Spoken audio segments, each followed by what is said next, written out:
Today's show is sponsored by Indie Film Hustle's Filmmaker Process. We provide filmmakers with professional services to get their films or series funded, finished, and distributed.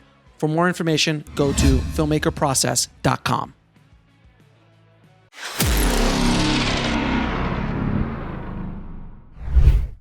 You did another one of my favorite films of that time period, which is The Rookie. Hey, listen, man, it was, in my mind... It's hard for me to talk about these things, you know what I mean? But like, okay, why not? Listen. The Rookie, in my mind, I remember it fondly. I don't want to watch it again right now because I love the memory that I have of it. And it starred Clint Eastwood and a young Charlie Sheen. So it was a Warner Brothers film. It was a studio project. Yeah, and look, I have to say I'm grateful, immensely grateful for it, in the sense that, like, first of all, I was 23 years old. It was a lot of money. And not just that, Clint was incredibly generous with me and allowed me to watch him direct the whole film. I was there behind the monitor the whole time. I never spoke. But I got to watch his process. I got to see the way he ran a set. I got to understand the way he set up shots and constructed sequences. And it was an incredible film school for me. It was probably the greatest film school I've ever had, was just to sit behind Clint and watch him direct the whole film. And, there's not a lot of, actually, as I've learned, there's not a lot of filmmakers that would even allow a writer on set for more than 2 minutes or 2 days, And the fact that as long as I shut up, he let me sit there and just watch every day was really something. And when I directed my first film, so many of the lessons that I learned from Clint Eastwood were there. So I'm forever grateful for it.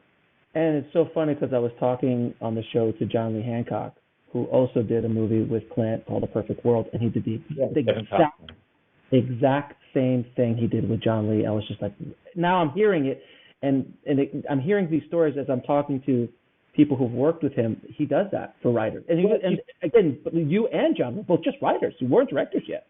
Yeah, and he's very generous and very giving. And the thing that was really interesting about watching him direct, one of the things that's amazing and really was something I learned from, aside from the creative aspect, was how drama-free Clint is.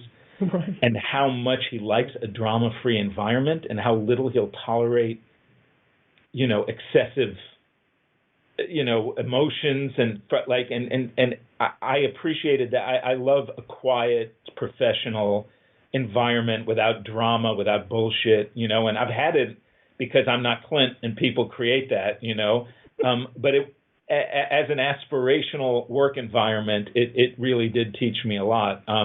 The other thing that's interesting about, and I know this is about writing, but that's really great about watching Clint work is that Clint does very, very little planning, right? Like sometimes he'd show up on the set and it would be, he'd go on a location scout and he'd see the set for the first time on a location scout. And he would basically plan out how to do a scene on the way to work, right? He didn't have a lot of shot lists, no storyboards, no nothing.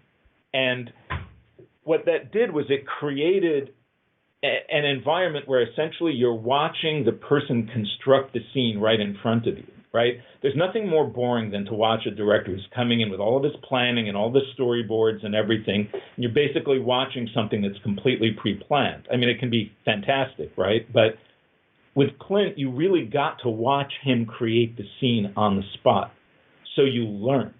And what was interesting for me was that, like, after a few weeks, I could literally tell you where he was going to put the camera next and be right 25 to 30% of the time.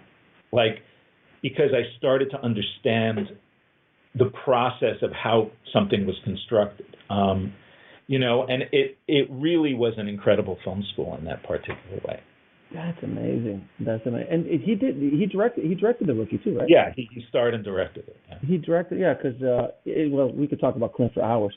But that's a whole other show for another episode. To watch the rest of this interview, head over to bulletproofscreenwriting.tv.